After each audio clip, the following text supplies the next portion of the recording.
그날 아내는 병실에 없었습니다. 검사 때문에 잠시 자리를 비운 사이 그 공간에 남아있던 건 아내의 절친과 나 단둘뿐이었습니다. 이상하게도 그 시간이 길게 느껴졌습니다. 우리는 아무 말도 하지 않았고 아무 행동도 하지 않았습니다. 그런데도 그날 이후로 제 마음은 예전과 같지 않았습니다. 손을 잡은 적도 없고 선을 넘은 적도 없습니다. 그런데 왜 그 사람의 말투가 기억에 남았고 왜 그날의 침묵이 계속 떠올랐을까요? 아내의 친구를 처음으로 다른 시선으로 보게 된 순간, 그 순간이 이렇게 많은 걸 바꿀 줄은 몰랐습니다. 이 이야기는 잘못을 저지른 이야기보다 아무 일도 없었는데 이미 늦어버린 마음에 대한 이야기입니다. 수진은 늘 우리 집에 있었다. 정확히 말하자면 수진이라는 존재는 내 결혼 생활의 일부였다. 아내 미영과 대학 때부터 친구였다는 그녀는 우리가 연애할 때도 옆에 있었고 결혼식 날 신부 들러리를 섰으며 신혼집 이사를 도와주러 왔던 사람이었다. 처음엔 아내의 친구라는 거리감이 있었다. 낯설었다. 집에 손님이 오면 조금은 긴장하게 되고 말을 고르게 되고 평소처럼 편하게 굴 수 없는 법이니까. 하지만 세월이 흐르면서 그런 경계는 자연스럽게 사라졌다. 어느 순간부터 수지는 손님이 아니었다. 명절이면 당연하다는 듯 우리 집 식탁에 앉아 있었다.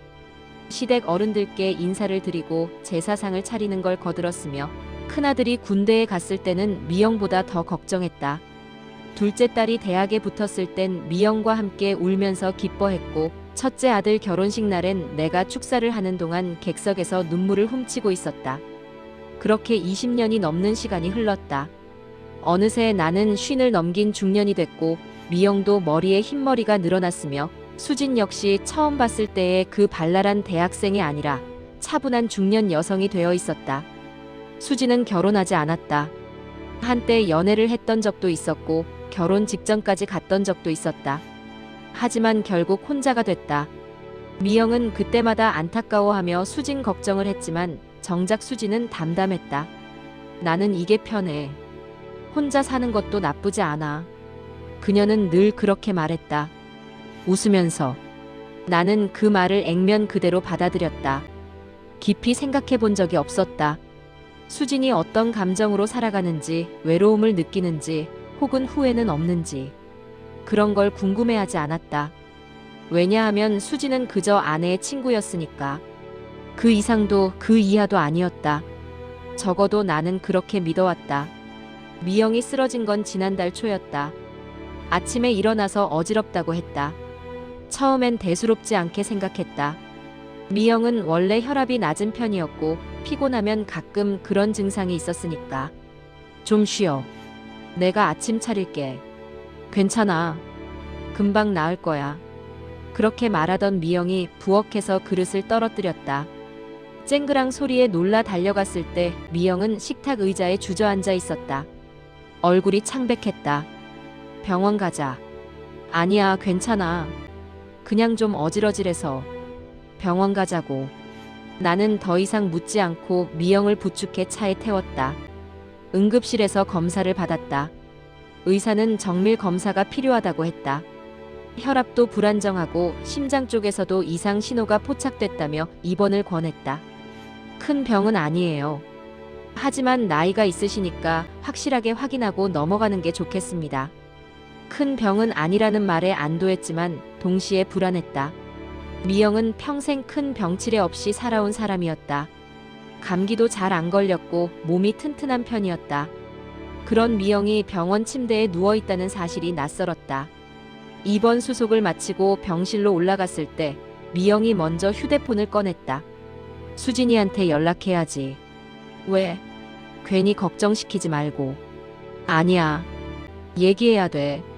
미영은 이미 전화를 걸고 있었다. 수진은 1시간도 안 돼서 병원에 도착했다. 언니 괜찮아? 많이 아파? 아니야, 괜찮아. 그냥 검사 좀 하는 거야. 수진은 미영의 손을 꽉 잡았다. 눈가가 붉어져 있었다. 나는 그 모습을 보면서 생각했다. 역시 수진은 미영에게 가족 같은 사람이구나. 그렇게 오랜 시간을 함께한 사이니까. 당연한 일이었다. 형부, 밥은 드셨어요? 수진이 나를 돌아보며 물었다. 아직. 괜찮아요. 제가 뭐 좀 사올게요. 편의점에 다녀올게요. 아니에요, 괜찮아요. 아니에요. 형부도 챙겨 드셔야죠. 수진은 그렇게 말하고는 병실을 나갔다. 미영이 조용히 웃었다. 수진이 저러면 말려봤자 소용없어. 원래 저런 애야. 알아요. 나는 정말로 알고 있었다. 수진은 원래 그런 사람이었다. 누군가 아프거나 힘들면 가만히 있지 못하는 사람. 말보다 행동이 앞서는 사람. 그래서 나는 그날도 그 이후로도 수진의 행동에 아무런 의심을 품지 않았다. 검사는 생각보다 오래 걸렸다. 이틀이면 끝날 줄 알았던 입원이 일주일로 늘어났다. 심장검사, 혈액검사, MRI까지. 의사는 확실하게 확인하고 싶다며 추가 검사를 계속 권했다. 괜찮습니다. 확실하게 하는 게 나아요. 나는 그렇게 대답했지만 속으로는 불안했다. 혹시 뭔가 큰 병이 있는 건 아닐까? 의사가 우리에게 숨기고 있는 건 아닐까? 미영은 오히려 태연했다. 괜찮아. 아무것도 아닐 거야. 의사들이 원래 조심스럽잖아. 그렇게 말하면서도 가끔 창밖을 바라보는 미영의 표정은 쓸쓸해 보였다. 수지는 매일 병원에 왔다. 아침에 출근하기 전에 잠깐 들렀다가 저녁에 퇴근하고 나서 다시 왔다. 주말엔 아예 하루 종일 병실에 있었다. 수진아, 너 회사는? 괜찮아. 연차 썼어. 미안해. 내가 이러고 있으니까. 언니, 그런 소리 하지 마. 나 여기 있고 싶어서 있는 거야. 둘은 그렇게 다정하게 대화를 나눴다. 나는 그 옆에서 신문을 읽거나 복도를 오가거나 가끔 집에 들러 필요한 물건을 가져오곤 했다. 그때까지만 해도 나는 아무것도 느끼지 못했다. 수진이 옆에 있어도 익숙했고 그녀가 미영을 챙기는 모습도 자연스러웠으며 셋이서 병실에 앉아있는 풍경도 낯설지 않았다. 그저 오랜 시간 함께 해온 사람들의 일상처럼 느껴졌다. 변화는 아주 사소한 순간에 시작됐다. 어느 날 저녁 미영이 검사를 받으러 병실을 비웠다. 나는 복도 끝 대기실에 앉아 기다리고 있었다. TV가 켜져 있었지만 무슨 프로그램인지 집중하지 못했다. 그냥 화면만 바라보고 있었다. 수진도 그 자리에 있었다. 그녀는 내 옆자리가 아니라 한 칸 떨어진 자리에 앉아 있었다. 우리 사이엔 빈 의자 하나가 있었다. 침묵이 길게 흘렀다. TV에서는 누군가 웃고 있었고 복도 저편에서는 간호사들의 발걸음 소리가 들렸다. 하지만 우리가 앉아있는 이 공간만큼은 고요했다. 형부. 수진이 먼저 말을 꺼냈다. 네. 요즘 많이 늙어 보이세요. 나는 그 말에 웃음이 나왔다. 농담처럼 들렸으니까. 그래요? 원래 늙었는데. 아니에요. 전보다 더 늙어 보인다고요. 수진도 웃고 있었다. 장난스럽게. 걱정 많이 하시는 게 보여요. 그 말에 나는 대답하지 못했다. 정확한 지적이었다. 나는 걱정하고 있었다. 미영이 아프다는 사실이, 검사 결과가 나오지 않았다는 사실이, 그리고 이 모든 상황이 통제 불가능하다는 사실이 나를 불안하게 만들었다. 괜찮을 거예요. 수진이 조용히 말했다. 언니는 강한 사람이에요. 형부가 제일 잘 아시잖아요. 알아요. 나는 고개를 끄덕였다. 그리고 그 순간 처음으로 수진을 제대로 바라봤다. 지금까지 나는 수진을 미영의 친구로만 봤다. 얼굴은 알지만 그 사람 자체를 들여다본 적은 없었다. 그녀가 어떤 표정을 짓는지, 어떤 목소리로 말하는지, 어떤 눈빛을 가졌는지. 그런데 그날 대기실의 형광등 아래에서 수진을 보는 순간 이상한 감정이 들었다. 이 사람도 나이가 들었구나. 당연한 사실이었다. 우리 모두 나이를 먹었으니까. 하지만 그 당연한 사실이 새삼스럽게 느껴졌다. 수진의 눈가에는 잔주름이 있었다. 웃을 때 더 깊어지는 주름. 목선도 예전처럼 매끈하지 않았고 손등에는 나이를 가늠할 수 있는 핏줄이 비쳐 보였다. 그런데도 여전히 정갈한 사람이었다. 단정하게 묶은 머리, 수수한 옷차림, 차분한 말투. 화려하지 않지만 어딘가 품이 있는 사람. 나는 20년 넘게 이 사람을 봐왔으면서도 지금 처음 보는 것 같은 기분이 들었다. 형부, 왜 그렇게 보세요? 수진이 물었다. 아니에요. 그냥. 나는 황급히 시선을 돌렸다.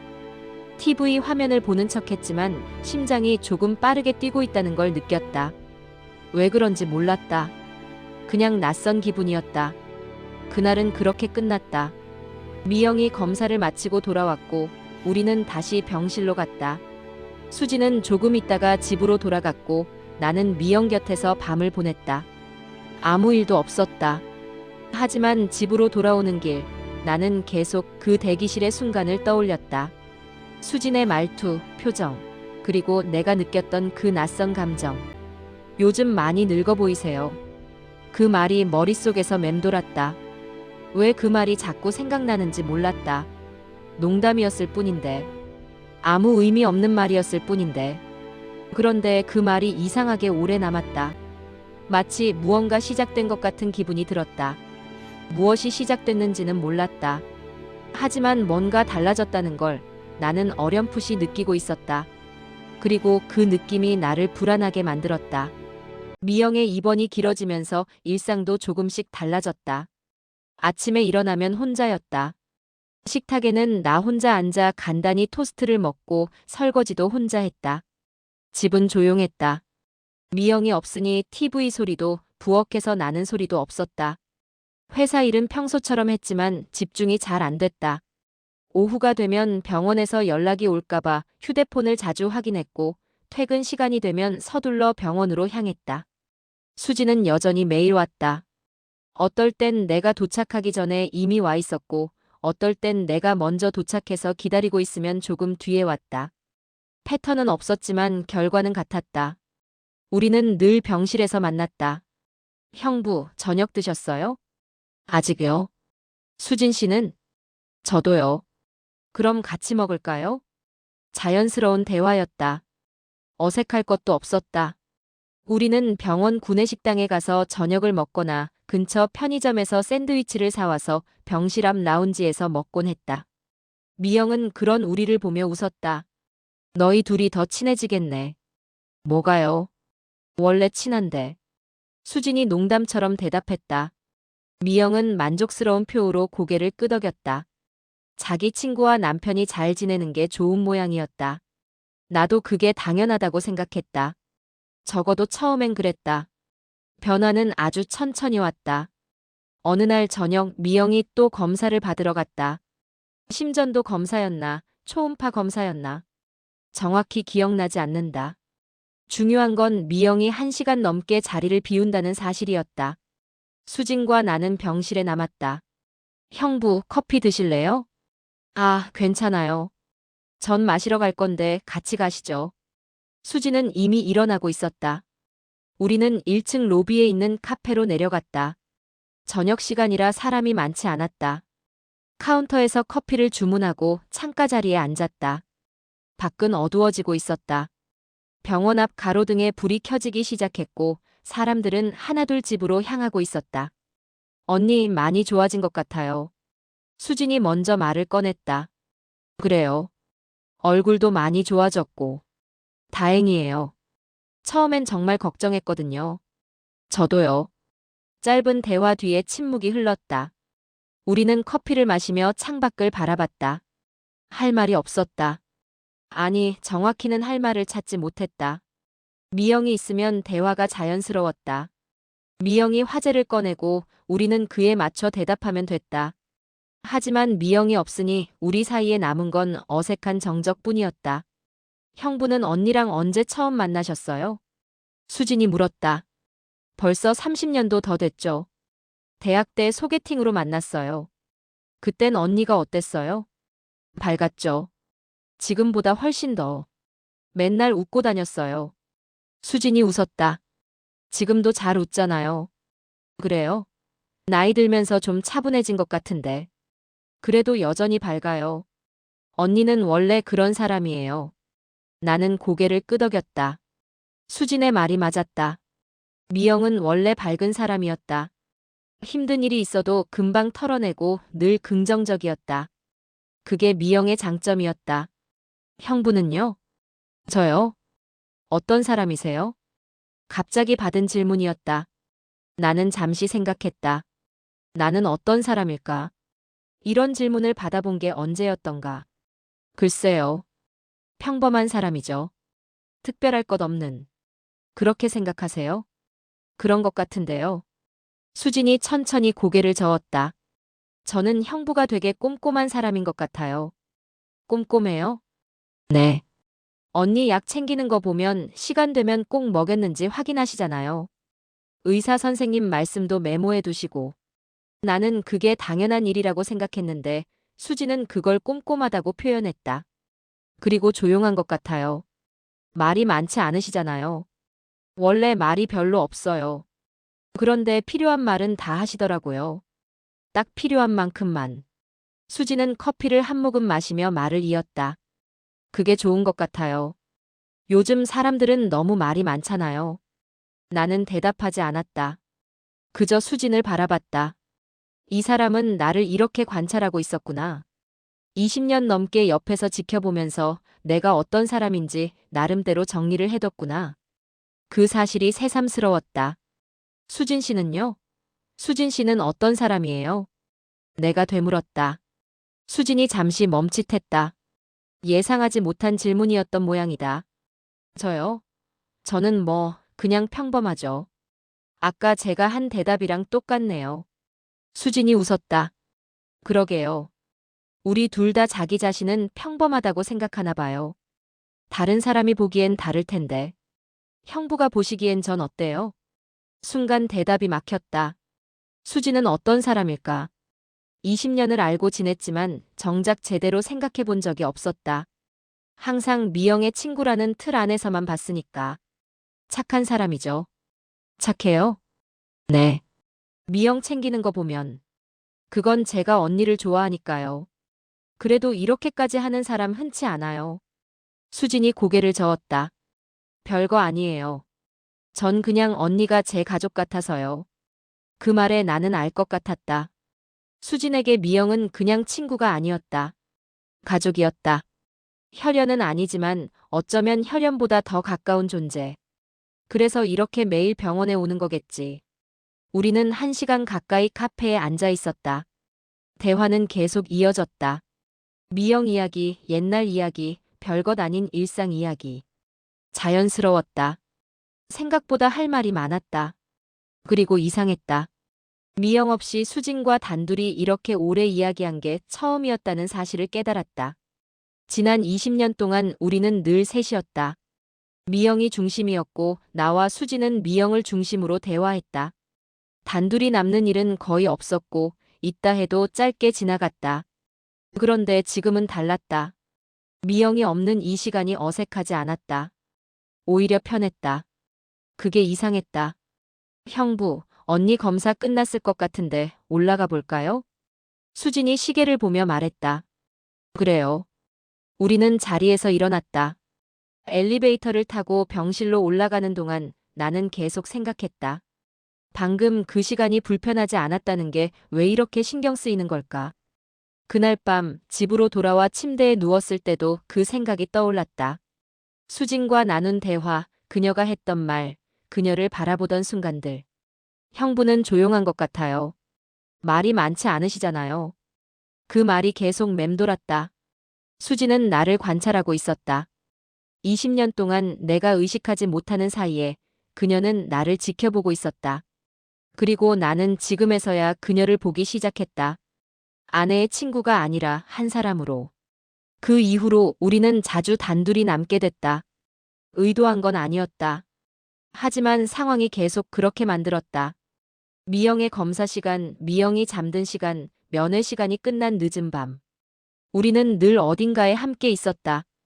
병실 앞 라운지, 1층 카페, 병원 앞 벤치. 말을 많이 나누지는 않았다. 하지만 침묵이 불편하지 않았다. 가끔 눈이 마주쳤다. 예전 같으면 그냥 지나쳤을 순간들이었다. 하지만 이제는 달랐다. 눈이 마주치면 먼저 피하게 됐다. 왜 피하는지는 몰랐다. 그냥 자연스럽게 그렇게 됐다. 어느 날 밤 병실 복도에서였다. 미영은 잠들어 있었고 나는 복도 창가에 서서 밖을 바라보고 있었다. 수진도 그 옆에 있었다. 형부. 네. 요즘 우리 좀 이상한 것 같지 않아요? 갑작스러운 말이었다. 나는 수진을 돌아봤다. 그녀는 창밖을 바라보고 있었다. 표정을 읽을 수 없었다. 이상해요? 이상하다기보다는. 수진이 말을 멈췄다. 한참을 망설이더니 조용히 말했다. 너무 자주 단둘이 있는 것 같아서요. 그 말에 나는 할 말이 없었다. 사실이었으니까. 의식하게 돼요. 수진이 이어 말했다. 전에는 그냥 형부였는데 요즘은 자꾸 신경 쓰게 되더라고요. 나는 대답하지 못했다. 똑같았다. 나도 똑같았다. 수진을 볼 때마다 신경이 쓰였다. 그녀가 뭐라고 말할 때, 웃을 때, 옆에 앉아 있을 때. 전엔 아무렇지 않았던 일들이 이제는 전부 의식됐다. 형부도 그래요? 수진이 조심스럽게 물었다. 나는 천천히 고개를 끄덕였다. 거짓말할 수 없었다. 수진이 작게 한숨을 쉬었다. 이러면 안 되는데. 네. 우리 선 넘으면 안 돼요. 알아요. 나는 바로 대답했다. 그런 거 아니에요. 절대 그런 거 아니에요. 수진도 고개를 끄덕였다. 저도 알아요. 형부가 그런 사람 아니라는 거. 우리 그냥 조심하면 돼요. 네. 조심해요. 우리는 약속했다. 선을 넘지 말자고. 아무 일도 만들지 말자고. 그게 맞는 일이었다. 당연한 일이었다. 그런데 이상했다. 약속을 하고 나니 오히려 더 그 선이 보였다. 지금까지는 선이 있는지도 몰랐다. 그냥 자연스럽게 지내왔다.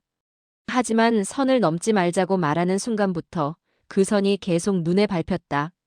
눈을 마주치는 시간, 말을 고르는 순간, 침묵이 길어질 때. 나는 계속 그 선을 의식하고 있었다. 그리고 그게 나를 더 불편하게 만들었다. 그날 밤 집으로 돌아오는 차 안에서 나는 생각했다. 우리는 아무 일도 하지 않았다. 손을 잡지도 않았고 특별한 말을 나누지도 않았다. 그저 조심하자고 약속했을 뿐이다. 그런데 왜 이렇게 마음이 무거운 걸까? 왜 돌아가고 싶지 않은 걸까? 나는 핸들을 잡은 채 한참을 앉아 있었다. 집 앞 주차장. 불 꺼진 창문들. 텅 빈 집.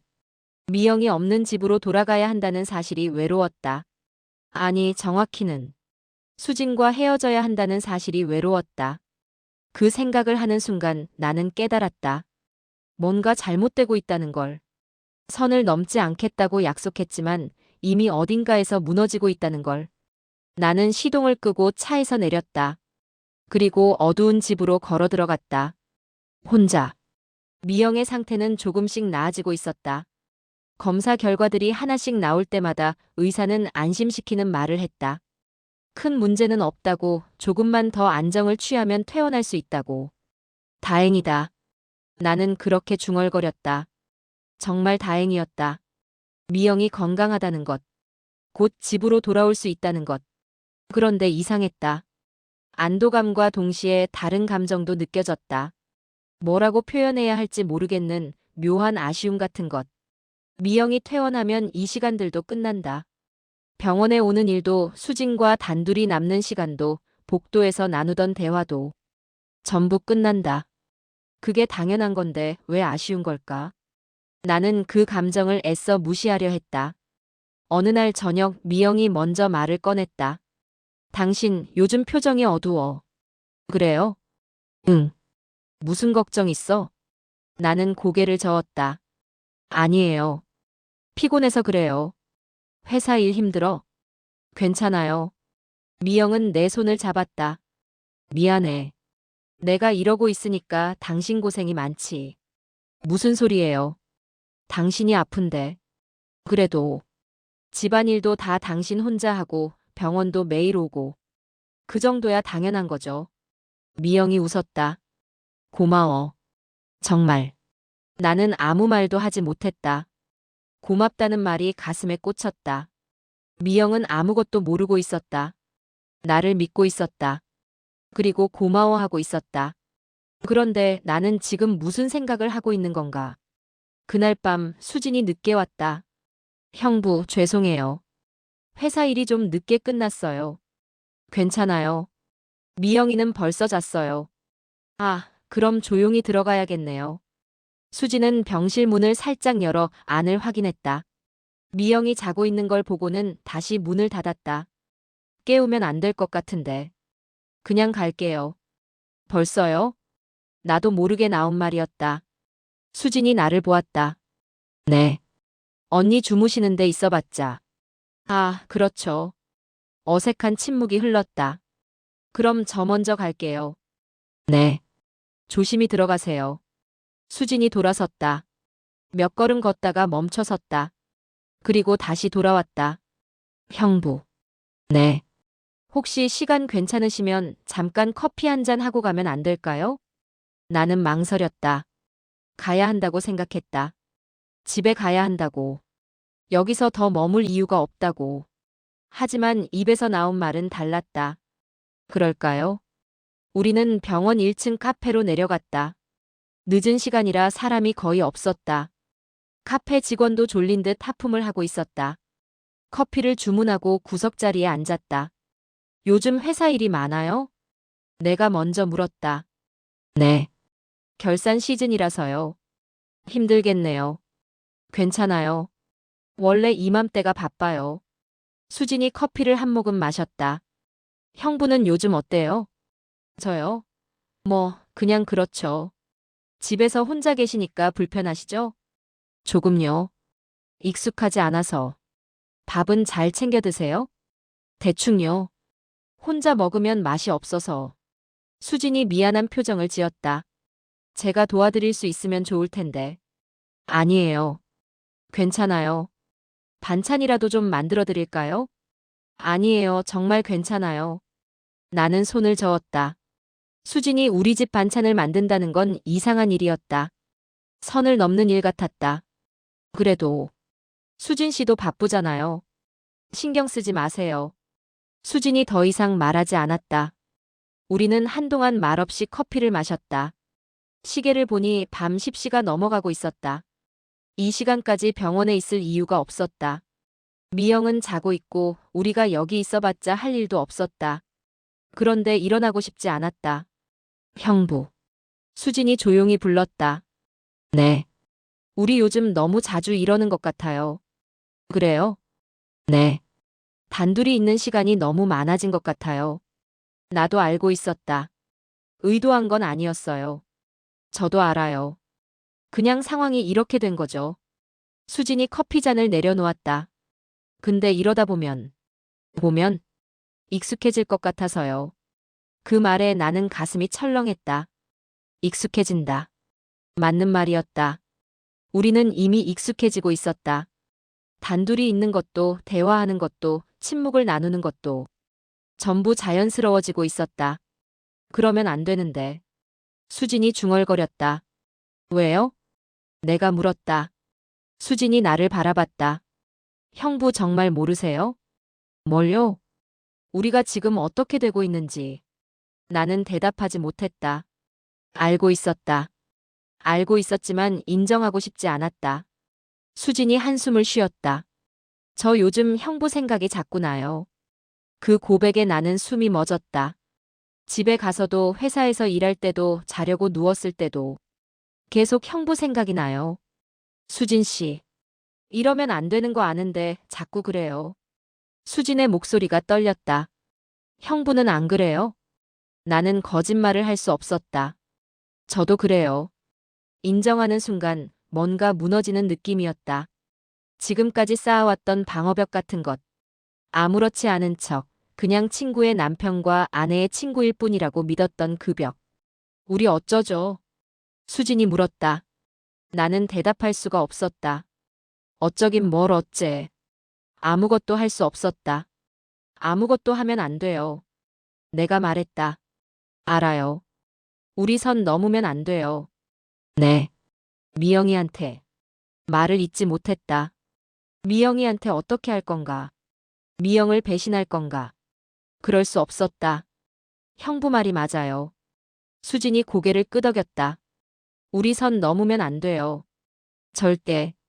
네. 그냥 이렇게만 있어요. 지금처럼. 지금처럼. 네. 아무 일도 일어나지 않은 것처럼. 나는 천천히 고개를 끄덕였다. 그게 맞는 거였다. 선을 넘지 않는 것. 아무 일도 만들지 않는 것. 하지만 가슴 한쪽이 무거웠다.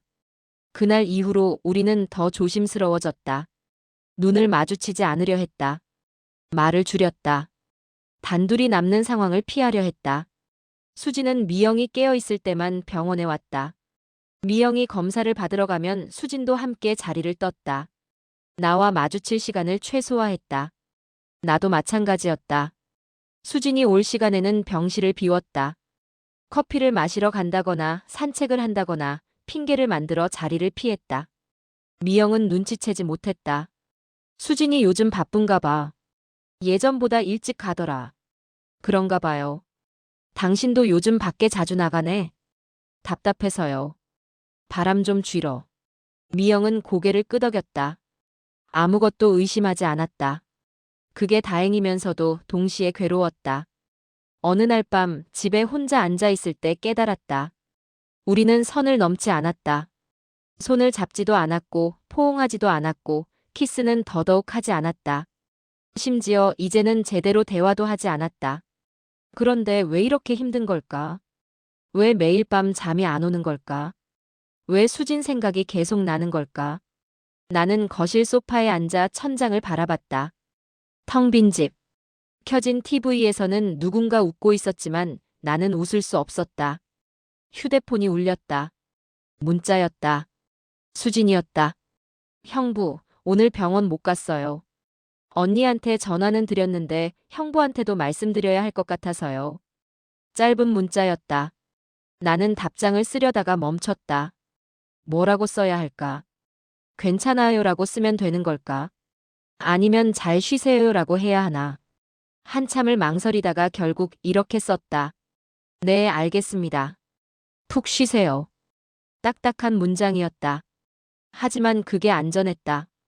감정이 들어가지 않은 문장. 선을 넘지 않는 문장. 전송 버튼을 누르고 나서 휴대폰을 내려놨다. 그리고 한숨을 쉬었다. 이게 맞는 걸까? 선을 넘지 않는 게 맞는 건 알겠는데 왜 이렇게 고통스러운 걸까? 며칠 뒤 병원 복도에서 수진과 마주쳤다. 우연이었다. 나는 화장실에서 나오는 길이었고 수진은 병실로 들어가는 길이었다. 아, 아. 우리는 동시에 멈춰섰다. 어색한 침묵. 언니 안에 계세요? 수진이 물었다. 네. 계세요. 그럼 들어가 볼게요. 네. 수진이 지나쳐갔다.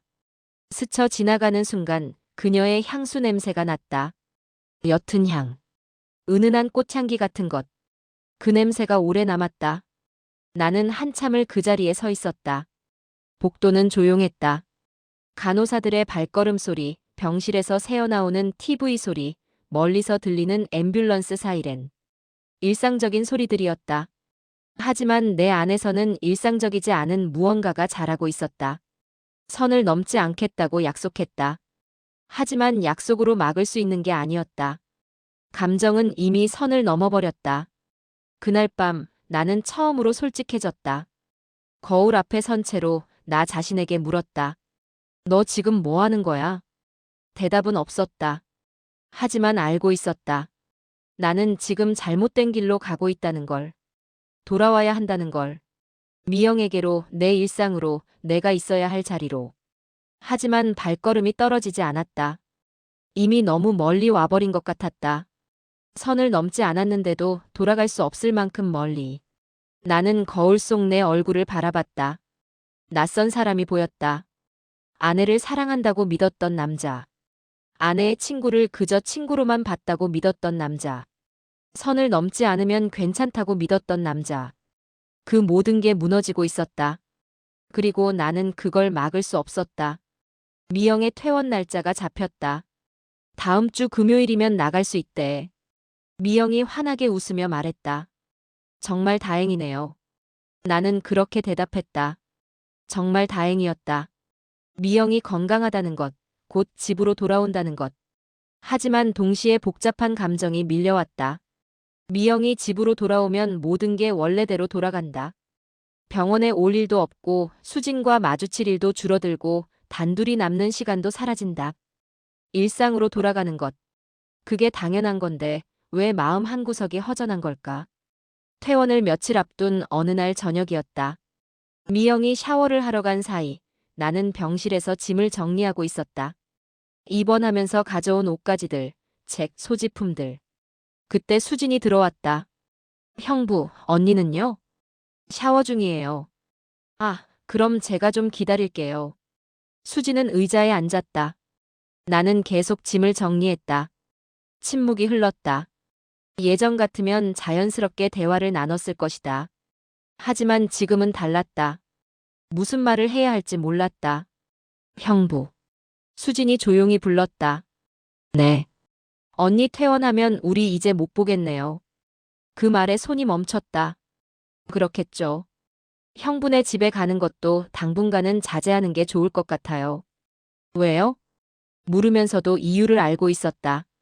수진이 작게 웃었다. 형부도 아시잖아요. 왜 그런지. 나는 대답하지 못했다. 우리 거리를 둬야 할 것 같아요. 네. 안 그러면 계속 이럴 것 같아서요. 수진의 목소리가 떨렸다. 나는 천천히 고개를 돌려 그녀를 바라봤다. 수진도 나를 보고 있었다. 그 눈빛에는 슬픔이 있었다. 체념 같은 것도. 형부는 괜찮으세요? 수진이 물었다. 뭐가요? 저랑 안 보는 거요. 나는 한참을 침묵했다. 솔직하게 대답하고 싶었다. 괜찮지 않다고 보고 싶을 거라고. 하지만 그렇게 말할 수 없었다. 괜찮아야죠. 그 대답에 수진이 고개를 끄덕였다. 저도요. 괜찮아야죠. 우리는 더 이상 말하지 않았다. 샤워실에서 물소리가 들렸다. 미영이 곧 나올 것이다. 수진이 자리에서 일어났다. 저 먼저 갈게요. 벌써요? 미영이 곧 나올 텐데. 아니에요. 오늘은 그냥 가고 싶어요. 수진은 가방을 들었다. 문을 향해 걸어가다가 멈춰섰다. 뒤돌아보지 않은 채로 말했다. 형부, 그동안 고생 많으셨어요. 아니에요. 언니 잘 보살펴주세요. 당연하죠. 수진이 문을 열었다. 그리고 나갔다. 뒤돌아보지 않고. 나는 그 자리에 서서 닫히는 문을 바라봤다. 가슴이 텅 비는 느낌이었다. 미영이 퇴원하던 날은 맑았다. 드디어 집에 가네. 미영이 기뻐하며 말했다. 그러게요. 우리는 택시를 타고 집으로 향했다. 창밖으로 익숙한 풍경들이 지나갔다. 동네 슈퍼마켓, 단골 식당, 공원. 한 달 가까이 보지 못했던 일상의 풍경들이었다. 집이 제일 좋긴 해. 미영이 중얼거렸다. 피곤하시죠? 응. 좀. 그래도 기분은 좋아. 집에 도착했다. 현관문을 열고 들어서니 익숙한 냄새가 났다. 우리 집 냄새. 아, 집이다. 미영이 신발을 벗으며 웃었다. 나는 짐을 들고 안으로 들어갔다. 거실은 깨끗했다. 내가 나름대로 정리하고 청소한 흔적이 남아 있었다. 당신이 청소했어? 네. 잘했네. 깨끗하다. 미영이 소파에 앉았다. 아, 좋다. 역시 집이 최고야. 나는 부엌으로 가서 물을 끓였다. 차를 한 잔 타서 미영에게 가져다 주었다. 고마워. 미영이 차를 받아 한 모금 마셨다. 당신 그동안 고생 많았어. 별 말씀을요. 아니야. 정말 고마워. 매일 병원 오고 집안일도 혼자 하고. 그 정도는 해야죠. 미영이 내 손을 잡았다. 나 당신 만나서 행복해. 그 말에 가슴이 먹먹해졌다. 미영은 진심이었다. 나를 사랑하고 신뢰하고 행복해하고 있었다. 그런데 나는 지금 뭘 하고 있는 건가? 저도요. 나는 겨우 그렇게 대답했다. 일상은 빠르게 복구됐다. 미영은 집에서 쉬면서 건강을 회복했다. 나는 회사에 출근하고 퇴근하면 집으로 돌아왔다. 저녁이면 함께 밥을 먹었다. TV를 보고 대화를 나누고 평범한 부부의 일상을 보냈다. 겉으로 보기엔 아무것도 달라지지 않았다. 하지만 나는 알고 있었다. 뭔가 달라졌다는 걸. 미영과 마주 앉아 밥을 먹을 때 나는 자꾸 다른 생각을 했다. 수지는 지금 뭘 하고 있을까? 저녁은 먹었을까? 혼자 먹고 있을까? 그런 생각들이 머릿속을 떠나지 않았다. 당신 왜 그래? 미영이 물었다. 네. 맨날 멍하니 있어. 무슨 생각해? 아무것도 아니에요. 회사 일? 네, 좀. 거짓말이었다. 회사 일은 생각나지도 않았다. 머릿속엔 온통 수진뿐이었다. 너무 무리하지 마. 알았지? 네. 미영은 그렇게 말하고 다시 TV를 봤다. 아무것도 의심하지 않았다. 그게 고마우면서도 괴로웠다. 수지는 정말로 오지 않았다. 미영이 태어난 지 일주일이 지나도 2주가 지나도 한 달이 지나도 전화도 없었다. 문자도 없었다. 미영이 먼저 연락했다. 수진아, 나 퇴원했어. 건강 다 회복했어. 통화하는 미영의 목소리가 들렸다. 응, 괜찮아. 병원에서 잘 쉬었어. 응응, 고마워. 너도 고생 많았어. 잠시 침묵이 흘렀다. 이번 주말에 우리 집 올래? 밥 같이 먹자. 응, 바빠. 그래, 알았어. 그럼 다음에 시간 될 때. 미영이 통화를 끊었다. 수진이가 요즘 되게 바쁜가 봐. 그런가 봐요. 전에는 맨날 와서 놀더니 요즘은 연락도 뜸해. 미영이 조금 서운한 표정을 지었다. 나는 아무 말도 하지 못했다. 수진이 안 오는 이유를 알고 있었으니까. 그녀는 약속을 지키고 있었다. 거리를 두겠다던 약속. 한 달 반 정도 지났을 때였다. 미영이 먼저 제안했다. 수진이 집에 우리가 가는 게 어때? 갑자기요? 응. 얘가 안 오니까 우리가 가는 거지. 뭐? 수진 씨가 바쁠 텐데요. 괜찮아. 미리 연락하고 가면 되지. 미영은 이미 휴대폰을 꺼내 수진에게 문자를 보내고 있었다. 이번 주말에 우리 놀러 갈게. 시간 돼? 답장은 금방 왔다. 응, 와. 좋아. 봐, 좋대. 우리 토요일에 가자. 네. 나는 거부할 수 없었다. 토요일 오후, 우리는 수진의 집으로 향했다. 수진은 작은 아파트에 혼자 살고 있었다. 우리 집에서 차로 30분 정도 거리였다. 초인종을 누르자 수진이 문을 열었다. 언니, 형부. 어서 오세요. 수진아. 미영이 수진을 껴안았다. 오랜만이다. 얼굴 보니까 좋다. 저도요, 언니. 수진이 우리를 안으로 안내했다. 깔끔하게 정돈된 거실. 소파, 작은 식탁, 책장. 혼자 사는 사람의 집답게 조용하고 단정했다. 앉으세요. 제가 차 준비할게요. 수진이 부엌으로 갔다. 미영은 소파에 앉아 주변을 둘러봤다. 수진이 집 정말 깔끔하다. 그러게요. 나는 소파 반대편에 앉았다. 수진이 차를 가지고 왔다. 드세요. 고마워. 우리는 차를 마시며 이런저런 이야기를 나눴다. 미영이 주로 말했다. 퇴원 후 어떻게 지냈는지, 건강은 어떤지, 요즘 동네에 무슨 일이 있었는지. 수지는 웃으며 들었다. 가끔 맞장구를 쳤다. 나는 거의 말이 없었다. 수진과 눈을 마주치지 않으려 했다. 한 달 반 만에 보는 얼굴이었다. 달라진 건 없었다. 같은 얼굴, 같은 목소리, 같은 미소. 하지만 내 안에서는 모든 게 달랐다. 보고 싶었다는 것. 매일 생각했다는 것. 지금 이 순간에도 가슴이 뛴다는 것. 형부는 요즘 어떠세요? 수진이 물었다. 처음으로 나에게 던진 질문이었다. 저요? 뭐, 그냥 평소처럼요. 회사 일은 괜찮으세요? 네, 괜찮아요. 짧은 대화였다. 하지만 그 짧은 순간, 우리 눈이 마주쳤다. 1초도 안 되는 시간. 하지만 그 안에 많은 것이 담겨 있었다. 보고 싶었어요. 나도요. 괜찮으세요? 아니요. 괜찮지 않아요. 말하지 않았지만 서로 알 수 있었다. 미영이 화장실에 간 사이 우리는 잠시 단둘이 남았다. 침묵이 흘렀다. 형부. 수진이 조용히 불렀다. 네. 저 힘들어요. 저도요. 짧은 고백이었다. 이러면 안 되는 거 아는데. 알아요. 근데 자꾸. 수진이 말을 잇지 못했다. 화장실 문이 열리는 소리가 들렸다. 미영이 돌아오고 있었다. 우리는 다시 아무 일 없었던 사람들처럼 앉아 있었다. 집으로 돌아오는 차 안에서 미영이 말했다. 수진이 좀 이상하더라. 이상해요? 응. 뭔가 달라진 것 같아. 예전보다 조용하고. 그래요? 혼자 사는 게 외로운가 봐. 미영이 창밖을 보며 중얼거렸다. 걱정되네. 좋은 사람 만나서 결혼이라도 하면 좋을 텐데. 나는 대답하지 않았다. 핸들을 잡은 손에 힘이 들어갔다. 수진이 다른 사람을 만난다. 결혼한다. 그 생각만으로 가슴이 답답했다.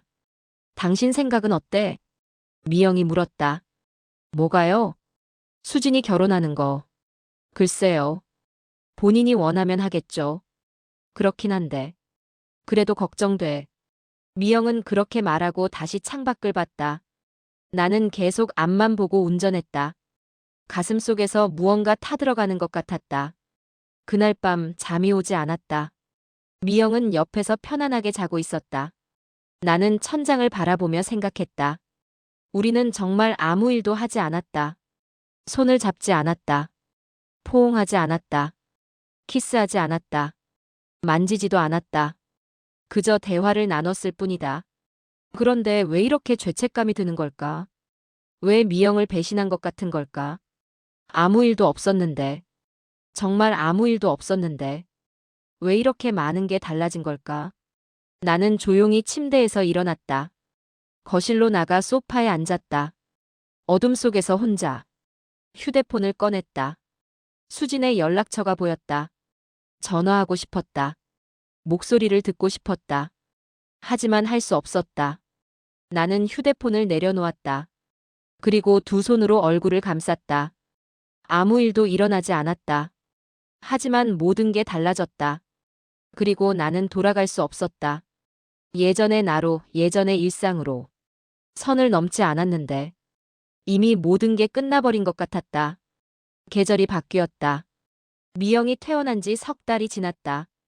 가을이 깊어지고 겨울이 다가오고 있었다. 미영은 완전히 건강을 회복했다. 정기검진 결과도 좋았고 일상생활에 아무런 문제가 없었다. 의사 선생님이 아주 건강하시대. 앞으로도 꾸준히 관리만 하면 된대. 미영이 기뻐하며 말했다. 다행이네요. 정말 다행이지. 그때 큰일 날 뻔했어. 미영은 그렇게 말하며 내 손을 잡았다. 당신 덕분이야. 고마워. 나는 웃으며 고개를 끄덕였다. 하지만 마음속 어딘가는 여전히 무거웠다. 수지는 여전히 오지 않았다. 가끔 미영과 통화는 했다. 명절 때 안부 문자도 주고받았다. 하지만 우리 집에 오지는 않았다. 미영이 몇 번 초대했지만 수지는 늘 핑계를 댔다. 요즘 회사 일이 너무 바빠서. 몸이 좀 안 좋아서. 다음에 갈게. 미영은 점점 서운해했다. 수진이가 왜 이러는지 모르겠어. 전에는 안 그랬는데. 바쁜가 봐요. 그래도 이렇게까지 안 보일 수는 없잖아. 전화해도 짧게 끊고. 미영이 한숨을 쉬었다. 내가 뭘 잘못했나? 아니에요. 수진 씨가 정말 바쁜 거겠죠.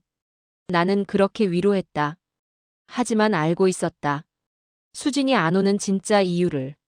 그녀는 약속을 지키고 있었다. 거리를 두겠다던 약속. 그리고 그 약속은 미영과 나 사이에 보이지 않는 금을 그어놓았다.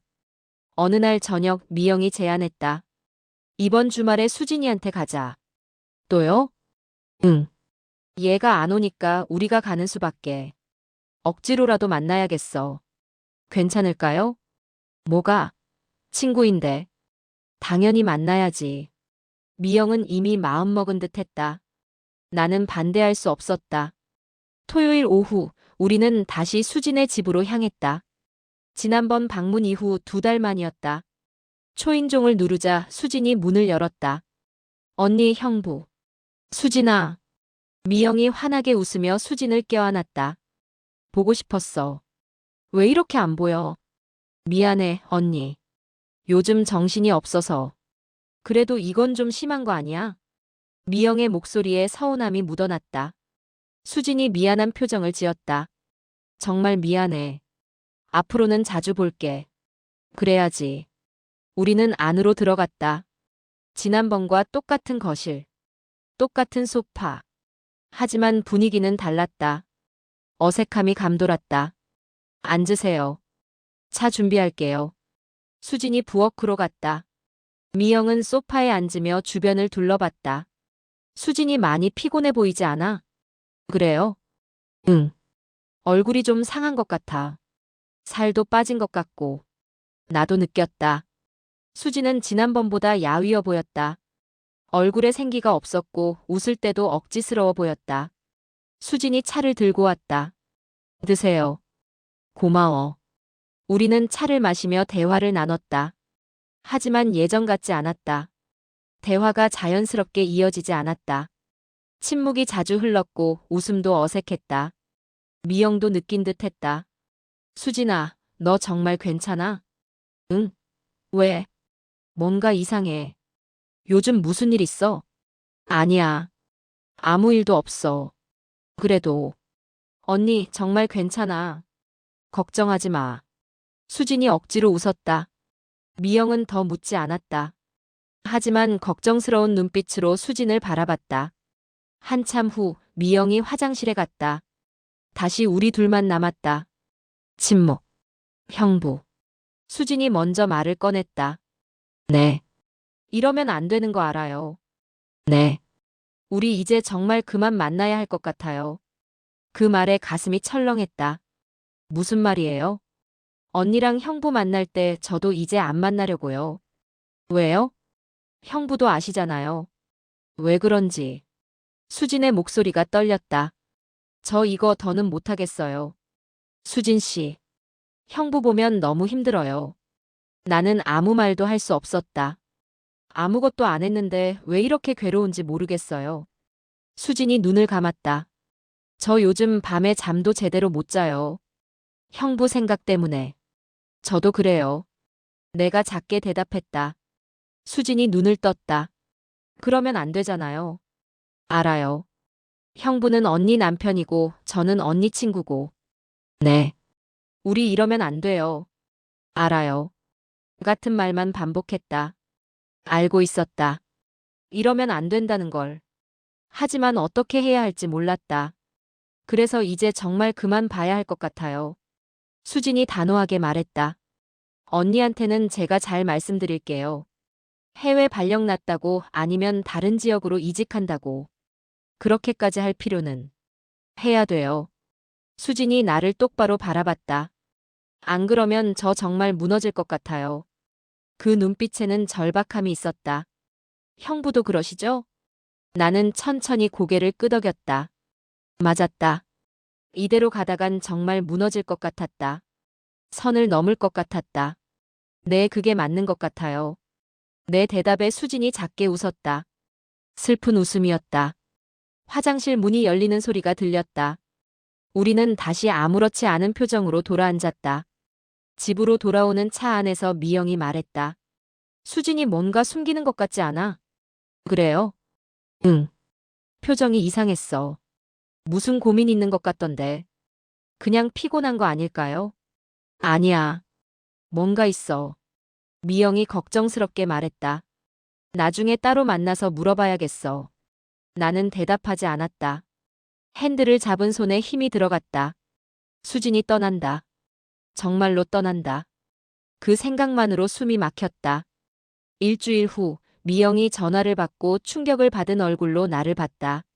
수진이가 부산으로 발령 났대. 네. 회사에서 갑자기 발령이 났대. 다음 달부터 부산지사로 가야 한대. 미영의 목소리가 떨렸다. 어떡해. 수진이 떠나면 누가 나랑 놀아줘. 미영이 울먹였다. 나는 위로의 말을 해야 하는데 입이 떨어지지 않았다. 언니 괜찮아. 주말에 올라오면 되지. 전화 너머로 수진의 목소리가 들렸다. 그래도 너무 갑작스럽잖아. 나도 갑작스러워. 근데 회사 결정이라 어쩔 수 없어. 정말 가야 해? 응, 가야 해. 미영이 한참을 더 통화했다. 전화를 끊고 나서 한숨을 쉬었다. 수진이 떠나. 이제 누구랑 수다 떨어. 다른 친구들 있잖아요. 그래도 수진이랑은 달라. 얘는 가족 같았는데. 미영이 눈물을 닦았다. 나는 아무 말도 하지 못했다. 가슴이 무너지는 것 같았다. 수진이 떠나기 전날 밤이었다. 휴대폰에 문자가 왔다. 수진이었다. 형부, 죄송해요. 이렇게 떠나게 돼서. 나는 한참을 문자를 바라보다가 답장을 썼다. 아니에요. 잘 결정하신 것 같아요. 감사해요.